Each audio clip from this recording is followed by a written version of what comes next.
Hi hello നമസ്കാരം. PG3 അക്കാദമിയുടെ പുതിയൊരു വീഡിയോയിലേക്ക് ഏവർക്കും സ്വാഗതം. ഇപ്പോൾ ഈ ഒരു വീഡിയോ ചെയ്യുന്നതിൻ്റെ പ്രാധാന്യം എന്താണെന്ന് വെച്ച് കഴിഞ്ഞാൽ നമ്മുടെ പരീക്ഷ മുന്നിൽ നിൽക്കുകയാണ്. ഇപ്പോൾ വെക്കേഷൻ കൂടി സ്റ്റാർട്ട് ചെയ്യാൻ പോവാണ് അല്ലേ? സ്കൂൾ വെക്കേഷൻ സ്റ്റാർട്ട് ചെയ്യുകയാണ്. അപ്പോൾ ഒരു പക്ഷേ വർക്ക് ചെയ്തുകൊണ്ടിരിക്കുന്ന ആളുകളെല്ലാവരും എന്ത് ചെയ്യാൻ തുടങ്ങിയിട്ടുണ്ടാവും? വെക്കേഷൻ മുതൽ വളരെ കൃത്യമായിട്ട് ഇനി എന്ത് ചെയ്യാം, പഠിക്കാം, അല്ലെങ്കിൽ ഡെയിലി വേജിൻ്റെ കാര്യമൊക്കെ കഴിഞ്ഞ ആളുകൾ ഇനി പരീക്ഷ വരെ വേറെ ഒരു ജോലിക്കും പോവാതെ ഇരുന്ന് പഠിക്കാൻ തുടങ്ങാം എന്നൊക്കെ വിചാരിച്ച് ഇങ്ങനെ പുസ്തകങ്ങളൊക്കെ ശേഖരിച്ച് വെച്ച് പഠിക്കാൻ വേണ്ടിയിട്ടുള്ള തയ്യാറെടുപ്പ്, മാനസികമായിട്ട് തയ്യാറെടുപ്പ് സ്റ്റാർട്ട് ചെയ്തിട്ടുണ്ടാവും. അതല്ലെങ്കിൽ മറ്റുള്ള ആളുകൾ, അതായത് കുട്ടികളുടെ എക്സാമുകളൊക്കെ കഴിഞ്ഞിട്ട് ഒന്നുകൂടി നന്നായിട്ടിരുന്ന് പഠിക്കണം എന്നാഗ്രഹിക്കുന്ന ആളുകളുണ്ടാവും. അപ്പോൾ എന്താണെങ്കിലും നമ്മുടെ വെക്കേഷൻ സമയം വളരെ കൃത്യമായിട്ട് യൂട്ടിലൈസ് ചെയ്തുകൊള്ളുക. കാരണം വെക്കേഷൻ കഴിഞ്ഞ് കഴിഞ്ഞാൽ നമ്മുടെ പരീക്ഷ തന്നെയാണ് വരാൻ പോകുന്നത് അല്ലേ? പരീക്ഷ വെക്കേഷൻ കഴിഞ്ഞതും വരും. അപ്പോൾ വെക്കേഷനാണ്, കുട്ടികളുടെ കൂടെ സമയം ചെലവഴിക്കണം, എല്ലാം ശരിയാണ്. പക്ഷേ ഇവിടെ ഒരു പ്രത്യേകതയുണ്ട്. കുട്ടികളുടെ കൂടെ സമയം ചെലവഴിക്കുകയും വെക്കേഷൻ മുഴുവൻ അടിച്ചു പൊളിച്ചു പോവുകയും ചെയ്യുകയാണെന്നുണ്ടെങ്കിൽ തീർച്ചയായിട്ടും നമുക്ക് പരീക്ഷയിൽ വലിയൊരു ബുദ്ധിമുട്ട് നേരിടാൻ സാധ്യതയുണ്ട്, ഉറപ്പാണ്. ഈ അവസാനഘട്ട സമയത്ത് നമ്മൾ നന്നായിട്ട് തയ്യാറെടുക്കണം. അല്ലാതെ അവസാനം നമ്മൾ എന്ത് ചെയ്യരുത്, ഒരു കാരണവശാലും ഉഴപ്പരുത്. സിറ്റുവേഷനെ ഒരു കാരണവശാലും നമ്മൾ എന്ത് ചെയ്യേണ്ടതില്ല, പഴി പറയേണ്ടതില്ല. നിങ്ങൾ ഇതുവരെയും തുടങ്ങിയിട്ടില്ല എന്നുണ്ടെങ്കിൽ, പഠിക്കാൻ ആരംഭിക്കാൻ പോവുകയാണ് എന്നുണ്ടെങ്കിൽ തീർച്ചയായിട്ടും ഈ മുകളിൽ കാണുന്ന ഈ ഒരു പിക്ചറിനെ പോലെ ആയിരിക്കും നമ്മളുടെ സിറ്റുവേഷൻ എന്ന് പറയുന്നത്. അതായത് ഞാനിവിടെ ടാസ്ക് കൊണ്ട് സൂചിപ്പിച്ചിട്ടുള്ളത് നമ്മുടെ പരീക്ഷയാണ്, നമ്മുടെ സിലബസാണ്, നമ്മുടെ കണ്ടൻ്റാണ്. ഇവിടെ ഒരു യെല്ലോ സർക്കിളിനകത്തായിട്ട് നമ്മൾ പറയുന്ന ഈ യു എന്ന് പറയുന്നത് നമ്മൾ ഓരോരുത്തരുമാണ്.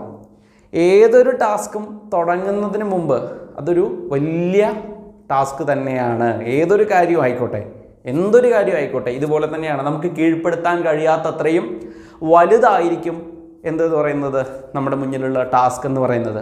അത് എപ്പോൾ മാത്രമാണ്? നമ്മൾ തുടങ്ങുന്നതിന് മുൻപ് മാത്രമാണ്. തുടങ്ങിക്കഴിഞ്ഞാൽ തീർച്ചയായിട്ടും ഈ സെക്കൻഡ് പിക്ചർ നിങ്ങൾക്ക് കാണാൻ കഴിയും. നമ്മൾ എന്തായിക്കോളും, അതിനെ കീഴ്പ്പെടുത്തിക്കോളും. നമ്മളെക്കാൾ ചെറുതായി ആ ടാസ്ക് മാറിക്കോളും. അപ്പോൾ പക്ഷേ ഇവിടെ ഈ ഒരു രീതിയിൽ ഇതിപ്പോൾ ഒരു ഉത്തോലകമായിട്ട് നമ്മൾ പറയുകയാണെന്നുണ്ടെങ്കിൽ, ഉത്തോലകം നമ്മൾ ഫിസിക്സിൻ്റെ ഭാഗമായിട്ട് അല്ലേ, എല്ലാവരും ലഘുയന്ത്രങ്ങൾ പഠിച്ചിട്ടുണ്ടാകും. PSC പഠിക്കുന്ന ഏതൊരാളും പഠിക്കുന്ന ഒരു സാധനമാണ് എന്തെന്ന് പറയുന്നത് ഉത്തോലകം. ഇതിലിപ്പോൾ നമ്മൾ ചെലുത്തുന്ന എഫേർട്ടാണ് ഈ ഒരു ടാസ്കിനെ എന്ത് ചെയ്യാൻ, നമുക്ക് കംപ്ലീറ്റ് ചെയ്യാനായിട്ട് സഹായിക്കുന്നത്. അപ്പോൾ നമ്മളിവിടെ എഫേർട്ട് കൊടുത്തിരിക്കണം. ഓക്കെ, ഇത് നമ്മളെ എഫേർട്ടാണ്. നമുക്ക് എന്തിനെയാണ് കീഴ്പ്പെടുത്തേണ്ടത് അല്ലേ? രോധത്തെയാണ് നമുക്ക് കീഴ്പ്പെടുത്തേണ്ടത്. അതായത് നമ്മുടെ എക്സാമിനെയാണ് നമുക്കിവിടെ എന്ത് ചെയ്യേണ്ടത്, കീഴ്പ്പെടുത്തേണ്ടത്. അങ്ങനെയാണെന്നുണ്ടെങ്കിൽ ഇവിടെ എന്തുണ്ട്, ഒരു സെൻറ്റർ പോയിൻ്റ് ഉണ്ട്, ധാരം എന്ന് പറയും അല്ലേ, ധാരം. അപ്പോൾ ഇവിടെ ധാരമായിട്ട്, നമ്മുടെ പഠനത്തിൽ ധാരമായിട്ട് നിൽക്കേണ്ടത് എന്താണ് എന്ന് നിങ്ങളൊന്ന് ആലോചിച്ച് നോക്കുക. അതായത് ഒന്നുമില്ല, നമ്മൾ എഫേർട്ട് കൊടുക്കണം, അത് കൃത്യമായിട്ട് കൊടുക്കണം, വളരെ കൃത്യമായിട്ട് അതിനൊരു സ്ഥിരത പുലർത്തിയിട്ട്, അതിനൊരു കൺസിസ്റ്റൻസി നിലനിർത്തിയിട്ട് വേണം നമ്മുടെ എഫേർട്ട് കൊടുക്കാൻ. അപ്പോൾ കൺസിസ്റ്റൻസി ഉണ്ടെങ്കിൽ തീർച്ചയായിട്ടും നിങ്ങൾക്ക് എത്ര വലിയ ടാസ്കിനെയും നിങ്ങൾ തുടങ്ങിക്കഴിഞ്ഞാൽ, അത് കണ്ടിന്യൂസ് ആയിട്ട് ചെയ്തു തുടങ്ങിക്കഴിഞ്ഞാൽ, അത് ആ ടാസ്ക് കംപ്ലീറ്റ് ചെയ്യുന്നത് വരെ ചെയ്തു കഴിഞ്ഞാൽ നിങ്ങൾക്ക് എളുപ്പത്തിൽ എന്ത് ചെയ്യാവുന്നതാണ്, നമുക്കതിനെ കീഴ്പ്പെടുത്താൻ പറ്റും. അപ്പോൾ ഞാനിവിടെ ജസ്റ്റ് ധാരത്തിൻ്റെയൊക്കെ കാര്യം പറഞ്ഞു എന്നേ ഉള്ളൂ. ധാരം, രോധം, യജ്ഞം എന്നൊക്കെ പറഞ്ഞു എന്നേ ഉള്ളൂ. ഇത് ഈ പിക്ചറിൽ കാണിക്കുന്നത് എത്രാം വർഗ്ഗ ഉത്തോലകമാണ് എന്ന് വേണമെങ്കിൽ നിങ്ങൾക്ക് എന്ത് ചെയ്യാം, ഈ വീഡിയോയുടെ താഴെ കമൻറ്റ് ചെയ്യാം. അപ്പോൾ എത്ര പേര് ഈ ടോപ്പിക്ക് കഴിഞ്ഞിട്ടുണ്ടെന്നും ഈ വീഡിയോ എത്ര പേര് കണ്ടിട്ടുണ്ടെന്നും അറിയാൻ ആ ഒരു കമൻറ്റ് സഹായിക്കും. അപ്പോൾ നിർബന്ധമായിട്ടും ഇത് എത്രാം വർഗ്ഗ ഉത്തോലകമാണ് എന്നത് എന്ത് ചെയ്യുക, ഒന്ന് കമൻറ്റ് ചെയ്യുക. അപ്പോൾ ഞാൻ പറഞ്ഞു വന്നത് ഇത്രയേ ഉള്ളൂ. എന്തും ആരംഭിക്കുന്നതിന് മുമ്പ് തീർച്ചയായിട്ടും അത് വലുതായിരിക്കും. ഇനി അത് ആരംഭിച്ചു കഴിഞ്ഞാൽ അത് വളരെ ചെറിയൊരു സാധനമാണ്, കംപ്ലീറ്റ് നമുക്ക് കയ്യിൽ ഒതുക്കാവുന്നൊരു ചെറിയൊരു ടാസ്ക് മാത്രമായിട്ട് മാറും. എന്തും നേടിയെടുത്തവരോട് നമ്മൾ ചോദിച്ചു നോക്കിയാൽ അവർ പറയുന്നത് അതുതന്നെയാണ്. കൺസിസ്റ്റൻസി ഉണ്ടെന്നുണ്ടെങ്കിൽ, ഡെഡിക്കേഷൻ ഉണ്ടെന്നുണ്ടെങ്കിൽ നിങ്ങൾക്ക് പറ്റും. അപ്പോൾ PSCയുടെ കേസും അങ്ങനെ തന്നെയാണ്. PSC ഒക്കെ കുറേ കാലങ്ങളായി പഠിച്ചുകൊണ്ടിരിക്കുന്ന ആളുകളുടെ അല്ലേ, കുറേ കാലമായിട്ട് പഠിച്ചു, പിന്നെ പഠനമൊക്കെ നിർത്തി മറ്റ് ഭാഗങ്ങളിലേക്കൊക്കെ തിരിഞ്ഞ് ഈ PSCയുടെ ഫീൽഡെ ഉപേക്ഷിച്ച് പോയ ഒരുപാട് പേരുണ്ടാവും നിങ്ങളുടെ ചുറ്റും. അതുപോലെ തന്നെ PSCയെക്കുറിച്ചോ അതിനെക്കുറിച്ചൊന്നും ധാരണയില്ലാത്ത നിങ്ങളുടെ നന്മയൊന്നും ആഗ്രഹിക്കാത്ത ഒരുപാട് പേര് ചുറ്റുമുണ്ടാവും. അവരുടെയൊക്കെ വാക്കുകൾക്ക് നിങ്ങൾ ചെവി കൊടുക്കുകയാണെങ്കിൽ അവർ പറയുന്നത് ഇതൊരു വലിയ ബുദ്ധിമുട്ടുള്ള കാര്യമാണ്, എന്നെ കൊണ്ടൊന്നും കഴിയില്ല, ഇതൊക്കെ കിട്ടിയിട്ട് ഇതൊക്കെ എഴുതി എപ്പോൾ റിസൾട്ട് വന്ന് എപ്പോൾ ജോലി കയറാനാണ് എന്നൊക്കെ കിട്ടാത്തവർ പറയും. അല്ലേ എന്താണ് നമ്മൾ ഒരു കുറുക്കൻ്റെ കഥയുണ്ടല്ലോ അല്ലേ, കിട്ടാത്ത മുന്തിരി പുളിക്കും, അതേ പരിപാടി തന്നെയാണ്. അല്ലേ, പക്ഷേ നേടിയെടുത്തവരോട് ചോദിച്ചു നോക്കിയാൽ അവർ പറയും ആത്മാർത്ഥമായിട്ട് പഠിക്കുക, നിനക്കുള്ള സമയം വരും, നീ സ്ഥിരമായിട്ട് പഠിക്കുക, മനസ്സ് മടുക്കാതെ പഠിക്കുക, നിൻ്റെ ഇപ്പോഴത്തെ സിറ്റുവേഷൻസ് എല്ലാം മാറും. ആ സിറ്റുവേഷൻസിനെ ഒരിക്കലും പഴി പറയാതെ ആ സിറ്റുവേഷൻസിന് ഒപ്പം നിങ്ങൾ എന്ത് ചെയ്യുക, പഠിച്ചോളുക. ഇപ്പം എന്തായാലും നിങ്ങൾ നിൽക്കുന്നത് ഒരു കംഫർട്ട് സോണിലായിരിക്കും. എത്ര തന്നെ മോശം സിറ്റുവേഷനിലാണെങ്കിലും നമ്മൾ മനസ്സ് ഒരു കംഫർട്ട് സോണ് സെറ്റ് ചെയ്ത് വെച്ചിട്ടുണ്ടാവും. അതായത് ഒരു 10 മണിക്ക് പോയി കിടക്കുന്നു, 10 മണിക്ക് കിടന്നു കഴിഞ്ഞാൽ ഒരു 12 മണി വരെ മൊബൈലിൽ കളിച്ച് കിടക്കുന്നു അല്ലേ, അല്ലെങ്കിൽ രാത്രി ഒരു സിനിമ അല്ലെങ്കിൽ ഒരു സീരിയൽ ഒക്കെ കാണുന്നു, കുട്ടികളുടെ കൂടെ കളിക്കുന്നു. അതൊക്കെ നമ്മുടെ ഇഷ്ടമുള്ള കാര്യങ്ങളാണ്, അതൊക്കെ കംഫർട്ട് സോണാണ്, അതൊക്കെ നമ്മൾ സെറ്റ് ചെയ്ത് വെച്ചിട്ടുണ്ട്, അതൊക്കെ പ്രോപ്പറായിട്ട് നടക്കുന്നുണ്ട്. രാവിലെ നേരത്തെ എഴുന്നേക്കാതെ ഒരു 6 മണിക്ക് എഴുന്നേക്കുന്നു, നമ്മുടെ ബാക്കിയുള്ള റുട്ടീൻ കാര്യങ്ങളൊക്കെ ചെയ്തു പോകുന്നു. ഇത് നമ്മുടെ ഒരു കംഫർട്ട് സോണാണ്. പക്ഷേ ഈ കംഫർട്ട് സോണിനെ ബ്രേക്ക് ചെയ്തിട്ട് ആ ലെഷർ ടൈം ഉണ്ടല്ലോ, അതായത് നമ്മുടെ TV കാണുക, മൊബൈൽ യൂസ് ചെയ്യുക, സോഷ്യൽ മീഡിയയിൽ ആക്റ്റീവ് ആയിരിക്കുക, ഗെയിം കളിക്കുക അല്ലെ, ഗെയിംസ് അല്ലെ, മൊബൈൽ ഗെയിംസ്, അതിലൊക്കെയുള്ള നമ്മൾ കളയുന്ന ആ സമയത്തെ നമ്മൾ എന്ത് ചെയ്യാൻ ശ്രമിച്ചാൽ മതി, പഠിക്കാനായിട്ട് ശ്രമിച്ചാൽ മതി. ഡിഫിക്കൽട്ട് തന്നെയാണ്. അതായത് കംഫർട്ട് സോണിനെ നിങ്ങൾ ബ്രേക്ക് ചെയ്യണം, നിർബന്ധമായിട്ടും ബ്രേക്ക് ചെയ്യണം. അത് ഒന്ന് ശ്രമിച്ച് ആ ഒരു കംഫർട്ട് സോണിനെ നിങ്ങൾ ബ്രേക്ക് ചെയ്ത് റെഗുലറായിട്ട് വർക്കൗട്ട് ചെയ്യാൻ ശ്രമിക്കുകയാണെന്നുണ്ടെങ്കിൽ നിങ്ങൾക്ക് വിജയിക്കാൻ പറ്റും. നിങ്ങൾ ചെയ്യേണ്ടത് ഇത്രയേ ഉള്ളൂ. ആദ്യം ഒരു ടൈം ടേബിൾ സെറ്റ് ചെയ്യുക. അതായത് ഈ ടൈം ടേബിൾ എന്ന് പറയുന്നത് ചുമരിൽ ഒട്ടിച്ച് വെക്കാൻ വേണ്ടിയിട്ടല്ല.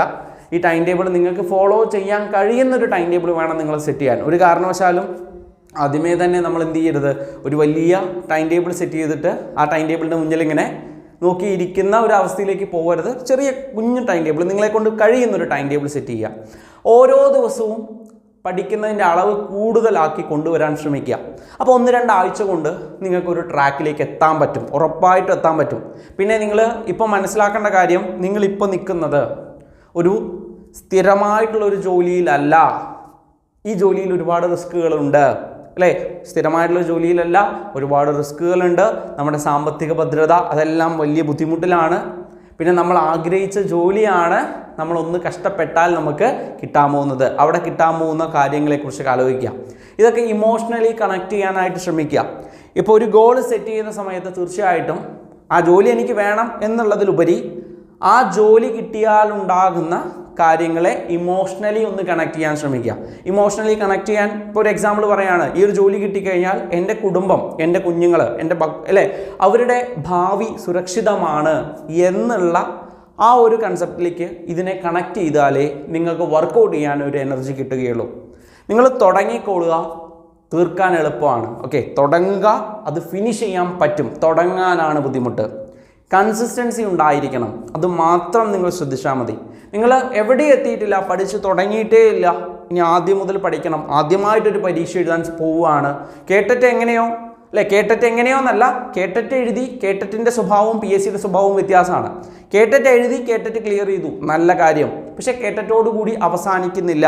യോഗ്യതാ പരീക്ഷ ക്ലിയർ ചെയ്ത് കഴിഞ്ഞാൽ തീർച്ചയായിട്ടും മത്സര പരീക്ഷയ്ക്ക് നമ്മൾ എന്ത് ചെയ്യണം, ഇറങ്ങണം, മത്സരിക്കണം, നന്നായി മത്സരിക്കണം, എന്നാൽ വിജയിക്കാൻ പറ്റും. അപ്പോൾ നിങ്ങൾ ചെയ്യേണ്ടത്, നിങ്ങൾ ഇതുവരെയും പഠിച്ചു തുടങ്ങിയിട്ടില്ലെങ്കിൽ ഇനി ഇവിടെ നിന്ന് അങ്ങോട്ടുള്ള ഈ ഒരു സമയമുണ്ടല്ലോ, ഈ ചൂട് സമയം നിങ്ങൾ എന്ത് ചെയ്യുക, നന്നായിട്ട് പഠിച്ചു തുടങ്ങിക്കൊള്ളുക.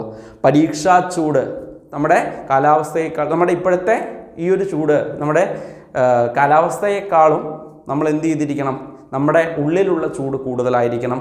നന്നായിട്ട് പഠിക്കാൻ പറ്റണം. കൺസിസ്റ്റൻസി നിങ്ങൾക്കുണ്ടായിരിക്കണം. ഉണ്ട് എന്നുണ്ടെങ്കിൽ ഉറപ്പായിട്ട് വിജയിക്കാൻ പറ്റും. നിങ്ങൾ ചെയ്യേണ്ടത് ഇത്രയേ ഉള്ളൂ, ടൈം ടേബിൾ കൃത്യമായിട്ട് ഫോളോ ചെയ്ത് പഠിക്കുക. സിലബസ് മുഴുവൻ കവർ ചെയ്യണം.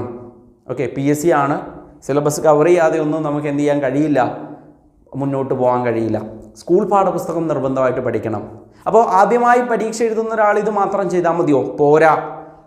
നിർബന്ധമായിട്ടും മോഡൽ എക്സാം എഴുതിയിരിക്കണം.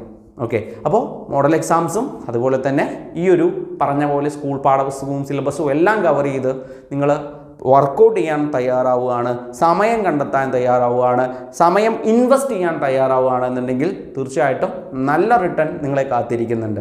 ഓക്കെ അല്ലേ? അപ്പോൾ മറക്കാതെ നമ്മുടെ ഈ ഒരു വീഡിയോ നിങ്ങളുടെ LP UP പഠിക്കുന്ന സുഹൃത്തുക്കൾക്ക് എന്ത് ചെയ്ത് കൊടുക്കുക, ഷെയർ ചെയ്ത് കൊടുക്കുക, ഒന്നിച്ചിരുന്ന് പഠിച്ച് തുടങ്ങുക.